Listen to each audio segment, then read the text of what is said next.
Hey guys, Barry McGee back for another episode of the Comeback Game podcast. Today I have Alex Charfen, founder of the Momentum podcast, author of the Entrepreneurial Personality Type, and creator of the Billionaire Code. Alex Charfen, how you doing, mate? I'm doing good, Barry. Thanks for having me. Yeah, so grateful, mate, you're here. And you're calling in from Austin, Texas. I am. And, I realize that I have a weird accent for you, but like the feeling's mutual, man. So, mate, you've been in the entrepreneur game for a long time. And for those out there that are watching and listening to this right now, tell us a little bit about you. Just like my entrepreneurial background. Yeah. Barry, I think for me, it started really young. I was always that kid who didn't fit in. I didn't understand social situations. I wasn't very good at school. I really wasn't good at school. I didn't get along with the other kids very well. And I always kind of was like on the outside looking in. And as a kid, I felt like I was so far from the concept called success that there was no way I would ever be successful. It was really more about survival and trying not to get beat up and, have challenges and a lot of the stuff that was going on for me when I was younger.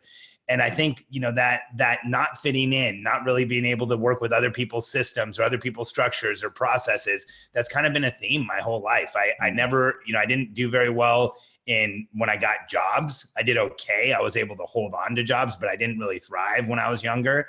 By the time I was 16 years old, I had opened my first business. When I was 8 or 9 years old, I was selling candy at school. When I was in junior high school, I actually almost got kicked out of school for selling stuff. So it's what I've always done. And when I was a kid, my father had a business that he lost. He didn't go bankrupt. He actually was able to get out of it without bankrupting our family, but it was close. And he and I went to like a flea market. I don't know what you call it in Australia, but like a bazaar or a flea market or like an outdoor market. And we were selling things. And I remember being behind the table for the first time selling. And a woman walked up. It was the first day we were there. We had just gotten everything out of the boxes. And I was selling like a pen with a clock in it, which was big time for the 1980s. And it was like 1981. And there was a pen with a little LCD clock. And she asked me about it. And I told her about it. And she bought it. And I remember thinking like, holy crap, this is something I can do. And from that point forward, like business was just something I obsessed over because it was a game that I felt like I could understand the rules and win. And I didn't feel like that in most other cases. Yeah. And so I think entrepreneurship found me as much as I found it. Yeah. And what age was that again? When I was selling the pen, I was 8 years old. Wow. Yeah. So I can imagine, like, looking back at that, how, growing up probably wasn't the nicest of experiences, feeling like you don't fit in, feeling like you don't get what everyone else around you seemingly gets. Yeah. How did that turn around? Because you seem to be doing okay now, right? It's funny. I still think like I'm that same kid, but I just feel like I've learned more, more about the world and I understand more because when you look at most entrepreneurs, let's be honest, man, we don't fit in and we're not like the rest of the world. Every single one of us has felt isolated and alone and like a party of one and like we are different from everyone. And when I was younger, I started like trying to figure this out. Like, I knew I was not good at most things that you're supposed to be good at in the world. I wasn't good at school. I wasn't good at friends. I wasn't good at sports. I wasn't really good at a lot.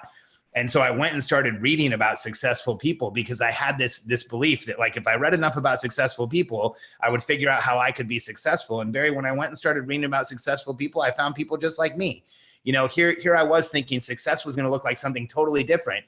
And I started reading and, Newton discovered gravity sitting under a tree and imagining an apple hitting him in the head. Well, we don't talk about the fact that he was under the tree because he was antisocial and had what we would call today social anxiety disorder.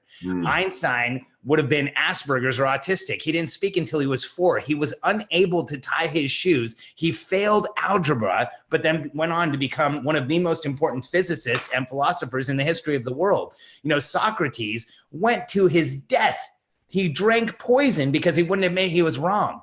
And so you start looking at successful people throughout history, and here's what you see. They're exactly like you and I are. They're different.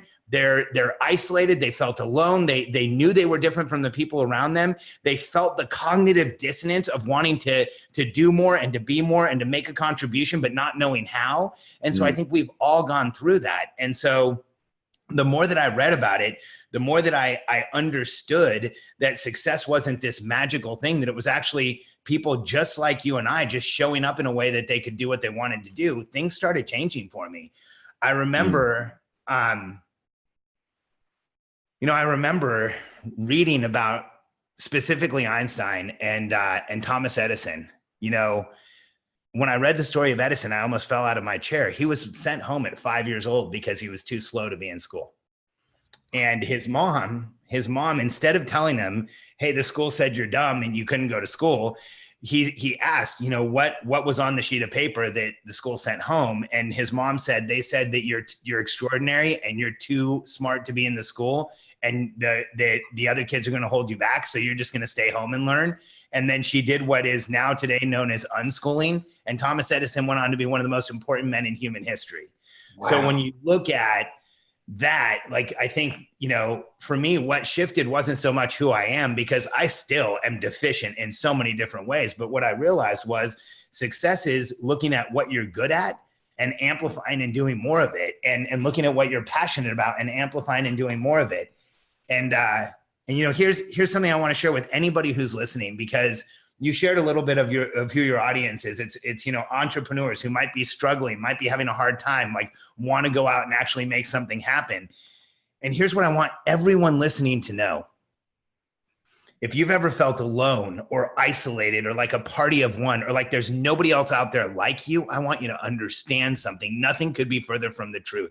Because if you're listening to this podcast and you have that motivation to help and contribute and to do more and to create something in the world, then I want you to understand one thing, is that when you look back through history, of the timeline of history you remember, of the timeline of history that matters for you to remember, everyone that comes to your mind that's important to you is just like us and just like you.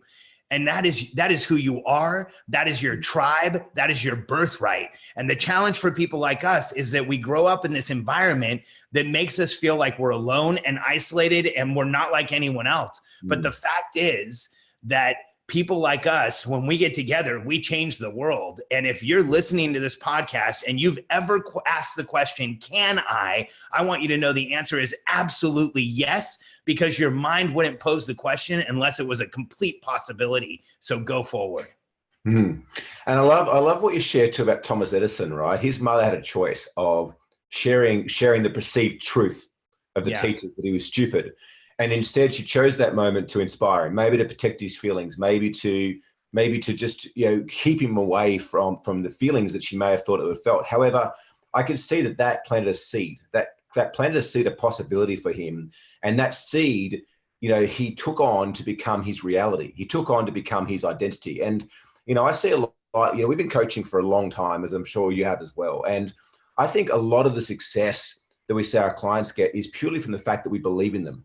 That before any strategy or tactics or anything else even come into them, we have a belief that they are capable of far more than they even see possible. And one of the favorite quotes that I like to use is that we're not the highest versions of ourselves that we can imagine.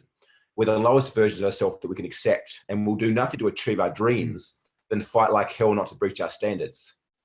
And, here's the thing is if we're posing our standards against what the social norm is, against what we read and perceive through Facebook and Instagram, all these other people that are posting one aspect of their life, we're destined to not achieve our greatness. Because the reality is as well as I do, a lot of the people that post all these memes and all these positive quotes, they experience these severe feelings of being lonely, feeling like they don't fit in. Yet, on social, the end thing is to write inspiring quotes, to lift people up. So how have you taken all of what you've known and all of what you've experienced and channeled that and funneled that into the success and to the growth and to the momentum that you're creating for your life and the lives of the people you work with? Barry, I think that the world has an equation today that if you don't look like everyone else, talk like everyone else, show up like everyone else, and learn at the same pace as everyone else, you're a broken person, and we need to medicate you and fix you as fast as we can. And what I've learned and what I fully believe is absolute fact is that if you don't look like everyone else, talk like everyone else, show up like everyone else, and learn like everyone else, you are exactly the brilliant person who's going to go on and change the world. And history has proven that over and over again. And so, we work with very high level entrepreneurs, but we also have some products for people who are entry level. Our podcast, the Entrepreneurial Personality Type book, Momentum Masterclass. And what we work on is showing entrepreneurs that the world is wrong about us. Here's what the world says to people like us. You need to be better. You need to sit down. You need to slow down, stop talking, quit making everyone else uncomfortable. Every one of us has heard it.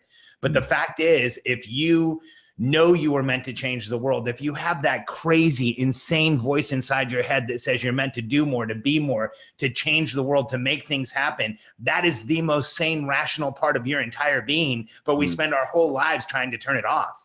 And so, what we tell our clients, lean into it and understand it, because here's what I know about people like you and I. Barry, can you turn it off? No, God, no. Why would you ever want to?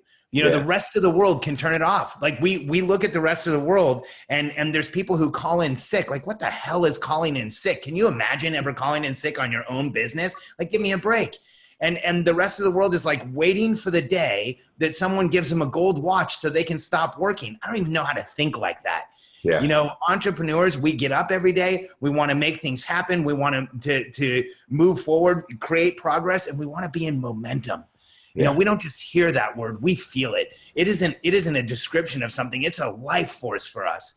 And so for everyone that we work with, we put together systems and structures so that they can maintain the highest level of momentum in their life. But our main message is stop focusing on your weaknesses, go lean into every strength you have, and the weaknesses won't matter. Today, the message is for entrepreneurs is change this, do this, be this, and everything's going to be okay. I tell entrepreneurs, screw all of that. Do exactly what you want to do. Do what you're good at. Do what makes you excited, and do what you know is going to make the biggest contribution you can make, and you'll make all the money you want. So true. I remember reading your book, The Entrepreneurial Personality Type, and it was definitely a game changer for me because, a lot of what I discovered for myself and a lot of what I'd seen or shared or experienced within the clients we work with was summarized so elegantly in such a way that just made sense. And as you said, it's that feeling of like, holy shit, I'm not the only one. I'm not the only one to experience this feeling. And I suppose the question I've got is how does that interplay when there is partners or children involved as well? Because here's the thing is that, as you said, like a lot of people don't understand that. So how have you found that you've been able to have successful businesses and do the amazing work that you do and still maintain that family balance and still maintain that relationship with your kids and your wife? Barry, I think that entrepreneurs fight process because process and structure makes us feel constrained. It makes us feel like we can't be what we want to be. It makes us feel like we have to do the same thing over and over again. But the reality is that process and structure sets us free. And so true. God, that's it's true. So true. And Katie and I, my wife and I, we've been together for 16 years this October, this December. And we've been married for 13, and we've had dozens of businesses. We've probably produced gross revenue wise, well over 100 million, and in profits, tens of millions. And all of that is possible because of process and structure. So we have a structure for how we run businesses. We have a structure for how we run our lives. We have morning routines. We have a daily alignment. We have a weekly check-in. We have a monthly financial review meeting for our personal lives and our business. And when we show entrepreneurs to add some minimal structure to their lives and minimal structure to their business, magic happens. Because what happens with people like us, I have this theory that you and I are really not like the rest of the world. And it's not just because we're entrepreneurs. I think that this small slice of people who gets up every day, goes out into the future, creates a new reality, and comes back to the present and insists it becomes real, that we are evolutionary hunters. When you look at the evolutionary human tribe, we arrived here today because we've been able to survive for thousands of years. Well, we did that because there's different personalities in the human tribe. There's different functions that people serve. And entrepreneurs are the people who get up every day and withstand the vulnerability and the exposure it takes to change the status quo. We are the evolutionary hunters. And for us, for a hunter, we need structure. We need to know what our kill is. We need to know what process we're going to use. And if we have those things, we will win. If we just go out haphazard and don't ever figure out what we're going to hunt and what the progress, how we're going to measure progress and an understanding of exactly how we're going to do it, we will waffle back and forth. We will fall out of momentum. And Barry, that's one of the most dangerous places for people like us to be. Yeah. Because when we're in momentum, you know what it feels like to be in momentum, right? Yeah. What does it feel like for you? I also know what it feels like not to be in momentum. And it's the most frustrating feeling. It's almost like death. It's like death. Not setting course. Well, here's how we share it with entrepreneurs, Barry. It's very simple for people like us. You know, you go out into the real world and there's all these emotions, happy, sad, all this stuff. I don't think people like us really understand it. I don't really think that you and I know what happy and sad means. And I know that sounds crazy, but let's just play with it for a second. If you look at it as binary, happy's on and sad is off. But what's the difference between sad, frustrated, pissed off, ticked off, confused, angry, and just plain not going to talk to you? Yeah. There's no difference. Like for us, it's like, I'm not going to treat it any different. So get the world of emotions out of your head. We exist in 3 states. The first one's in momentum. Like you just said, when you're in momentum, it feels like you're alive. It feels like anything can happen. You actually, here's what's crazy about people like us. You actually are physically boosted. Yeah. You don't imagine you have more energy. You have more energy. Yeah. You actually are cognitively boosted. You don't perceive you can think faster and answer questions faster. You actually do. And the third one, which is crazy, is you're chemically boosted.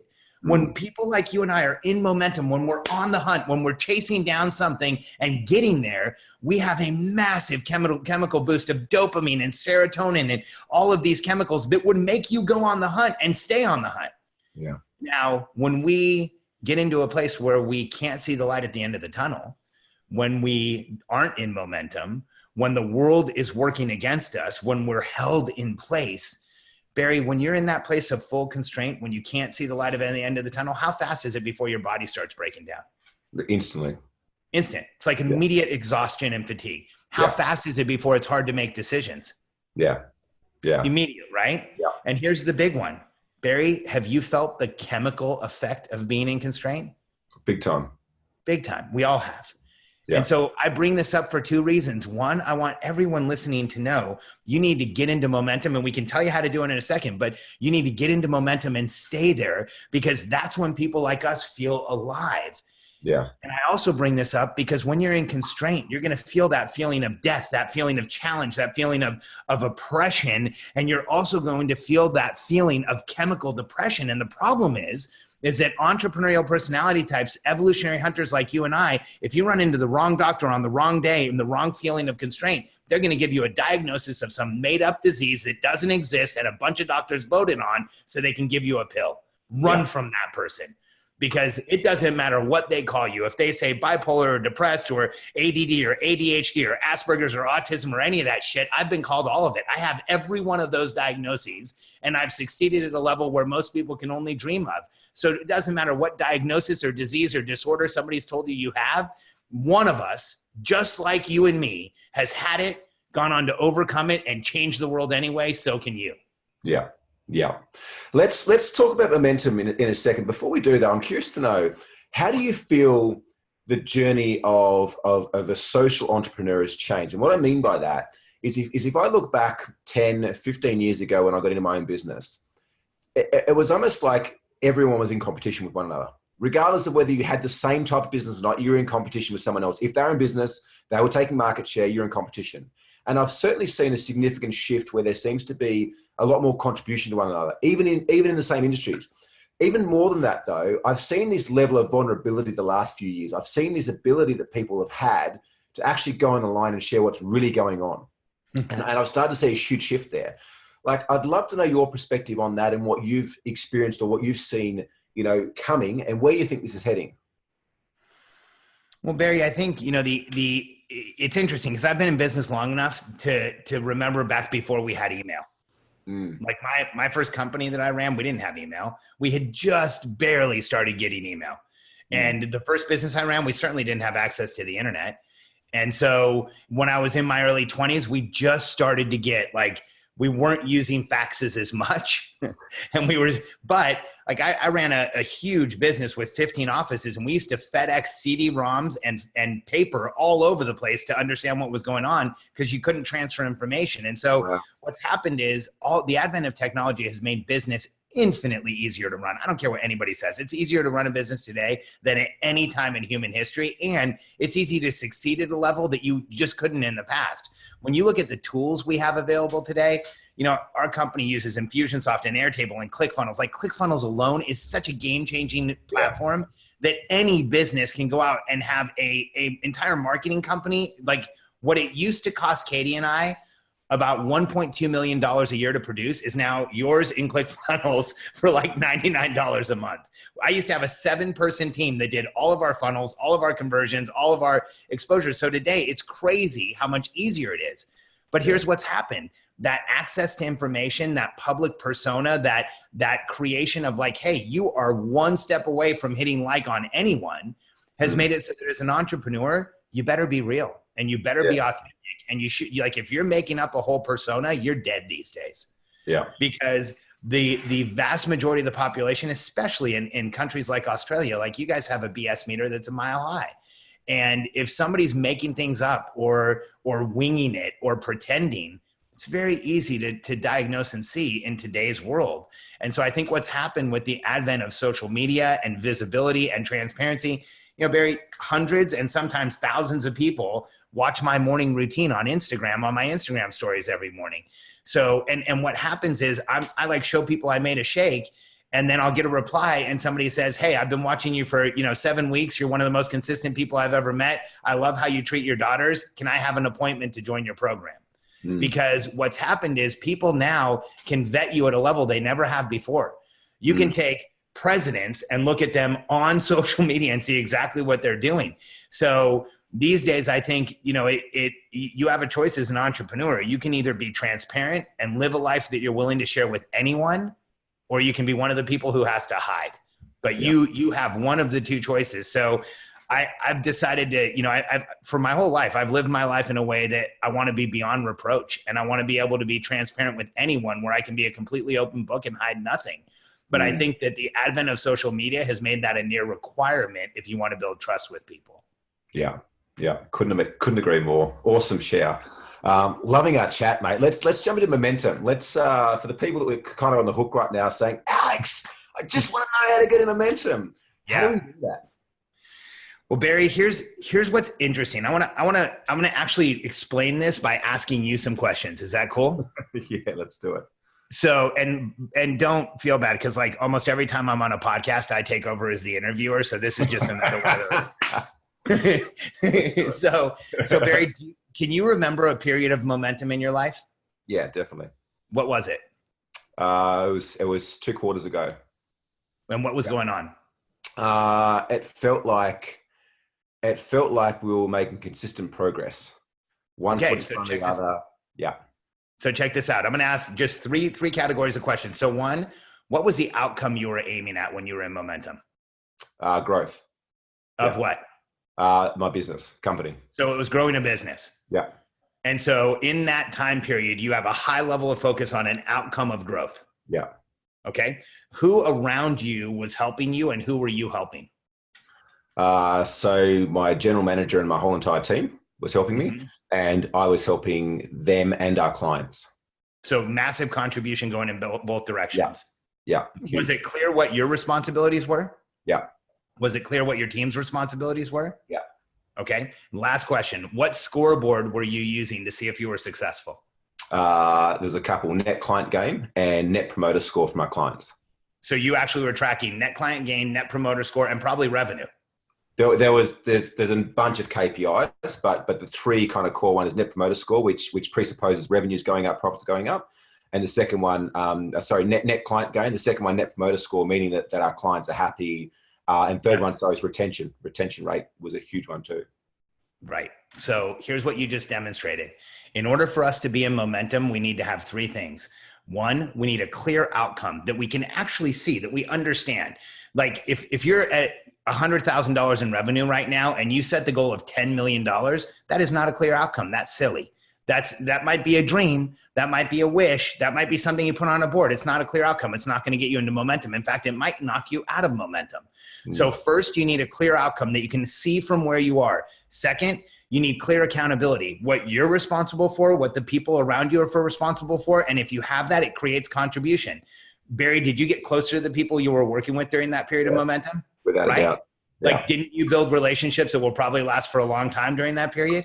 Yeah. And then the third thing we need, clear outcome, accountability, and a scoreboard, transparency.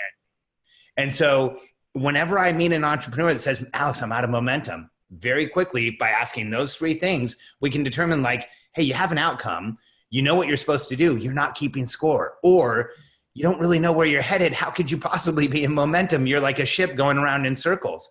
So all of our business systems that we share with people are about doing three things: getting clear outcomes, rigorously tracking the results, and creating accountability that you can't get out of so that everyone knows exactly where they stand. And that's how you create momentum. And very like the results we get with our clients by applying that simple strategy are crazy. Yeah.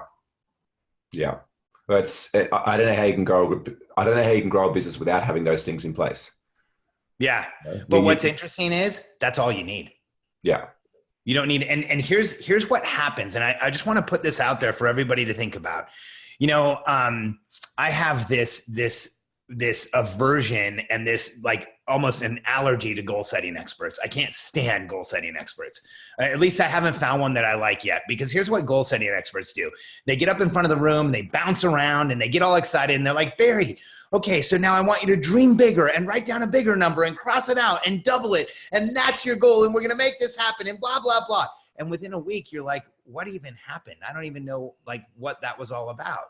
And so goal setting experts really frustrate me. I'm a goal achievement expert. And here's what I know about goal achievement. If you set a target close enough that you can hit it and you make it clear, then you know what your responsibility is and the responsibility is of the people around you, and you're keeping score, you're going to get massive forward gains. I'll share a quick example with you. So in July of 2017, I started working with a couple named Alex and Layla Hormozi. Their business was right around $2 million and 3 people. So they had 3 people that were doing about $2 million in a coaching product. And they started applying these systems: clear outcome, accountability, scoreboards, a lot of our other systems as well. But when I sat down with them in our first meeting, they were building a team. And I said, legitimately, what do you guys think you can do in the next year? And Alex Hormozi said 12 million. And I said, well, you did 2, we're going to set it at 12. That's a pretty high jump. Why don't we pull that target closer for your team and make it something that they can just walk through so that we increase their confidence and commitment? Well, he trusted me enough and they pulled the target closer. They set it at 4 million. That year, they almost got to 18. Barry, they're in their 19th month since then. So 19 months later, they went from 2 million. They're now at 50. 50. They just did over 4.5 million last month. Yeah. Alex and Layla are incredible what they've done. And I couldn't agree more. I had, and they're probably listening to the podcast right now. They live right over this way. when I met Alex and Layla, they lived in California. They moved here to Austin a while after we started working together.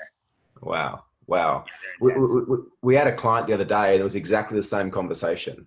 Because what a big learning for me a few years ago was around progress over perfection. Is let's just get things moving.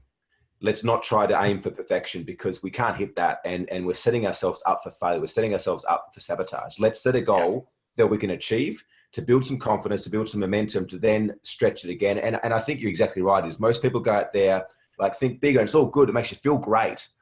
And it's like full of adrenaline and all these feelings. And but it does nothing. No. Mate, cautious of time, I've got a couple of quick questions. Number one, what was the best, and I've just taken the microphone back. All yours, brother. What was the best piece of advice you've ever received off a mentor, off a friend, off someone you know? That's pretty easy. It's advice that I ignored for a long time, but when I finally listened to it, my whole life changed. I had a mentor when I was younger, actually a wildly successful guy named Howard Johnson who built the company Targus. And I worked with Howard when I started with him, Targus was at about 40 million. I was one of their main consultants. I handled the entire Latin American territory for them. And when I stopped working with Targus, they were approaching $1 billion. So I watched a massive growth curve. And I asked Howard, and I was in my 20s, I said, Howard, what would you tell someone at my age that they should do to be successful? And he was 100% serious. And he looked at me and he said, Alex, your success is not going to be determined by what you do in business. Your success will be determined by your personal habits, the people you choose to be around, and the things you choose to do when you're not working. And I remember thinking, like, what a load of crap. And I totally ignored it. But it stayed in the back of my mind, and it kept like bouncing around. And it was a few really bad relationships later, and a few hungover days later, and like a few really bad choices later, where I started thinking, like, maybe Howard has something that like is really real there. And I started focusing on improving my routines, my habits, getting into the right relationships, making sure I wasn't going to places where I wasted time, wasted energy, wasted effort. And very almost immediately, my entire life exploded. And, I was doing okay before that, but I didn't get into the multiple millions until I cleaned up who I was and what I was doing. And so when we're coaching really successful people these days, one of the things we do is we talk about morning routines. We talk about hydration. We talk about eating right, breathing, meditating, making sure that you're present and aware, because here's what far too many entrepreneurs try and do. They try and compartmentalize business and who they are. And we take a holistic approach, because the more you show up as a human being, the better you're going to run your business. Yeah. And so it took me a few years to take that advice on, but it's now exactly the advice I use to coach. Yeah. Yeah. I honestly believe that people don't have business problems. They have personal problems that are expressed through their business. And no doubt. The business will never outgrow the founder. So in order for the business to grow, we as the founder must keep growing. Yeah. I love that you said no business is perfect. We have a saying that your business is broken, and if things go well, it always will be, because the only business that's perfect is one that is closed. It has no complaints, no challenges, no issues. I love that, mate. Lastly, and wow, like what an awesome conversation. I hope that the guys watching, listening to this have got many notes and many things to go back to implement, but most important, at least one thing they can go back and do for success. How do you set up your days? How do you set up yourself? How does your family set yourself up for success? So I use our momentum planning system. I'm pretty obsessed with planning and with systems and strategies for entrepreneurs. So we actually teach this. It's one of our products. And here's what we did a few years ago was we looked at and said, what is it that creates success in an entrepreneur? Not just what do we think, but scientifically. When we looked at neuroscience, I actually worked with one of the world's foremost neurologists, Robert Cooper, for a year.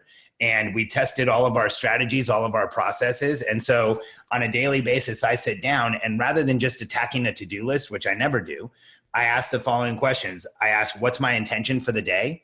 And I write down, what do I want out of each meeting? What do I want out of each interaction? What is it that I actually want to get? Not just show up. What are my intentions for those meetings? And here's what's funny, Barry. The people we coach tell us, it's weird, Alex, whatever I write down in the intention, and eventually it just starts happening. So I write down bigger and bigger intentions, and they just keep happening. I'm like, it's working. And then I write down the second answer or second question I answer every day is, where was I uncomfortable yesterday? Here's a problem for people like us, Barry. You and I are tolerating too much. We're good at tolerating. In fact, we're good at putting up with stuff. We're good at ignoring, at shoving things aside, at redirecting our focus. And we will tolerate discomfort for far longer than the average person. And by identifying and confronting what makes us uncomfortable, we grow our lives. And so I answer those two questions. Then I write down my calendar. I write down my to-do list. And then I pick the top 3 things I have to do each day. Like, what are the most important things for each day? And I make sure those get done. And I also have a to-do list where I might do other things, but I make sure at least the top 3 get done. And this ensures I'll be successful. And then at the end of the day, I answer 2 questions on our note sheet. What am I grateful for? And where did I win today? because by expressing gratitude, we activate reticular activation, where we will go out and look for things that we're grateful for. And that actually creates a much more robust and exciting life.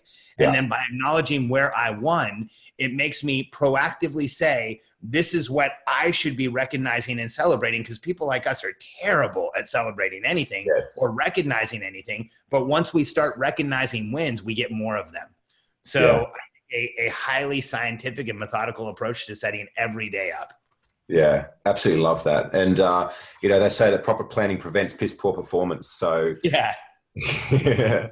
Right, so how can the guys can do Charfen.com, also the billionairecode.com, any other channels, any other ways the guys can connect with you? Yeah, absolutely. The two best URLs is, one is momentumpodcast.com. I do a daily podcast 5 days a week. They're usually from about 7 to 20 minutes long. And it's all the information that helps entrepreneurs start businesses and grow them to the point where they need to come to us to help them build teams. So we put our best content out on the podcast every day. And then the second place is go to freemomentumbook.com and get a copy of the Entrepreneurial Personality Type book. Yeah, outstanding. Alex Charfen, mate, it's been an absolute pleasure. I'm incredibly grateful for your time and for everything you've shared for the guys today. And yeah, hopefully we can get you on the show again soon. Sounds good, Barry. If you get a good response from this, I'll absolutely come back for round 2.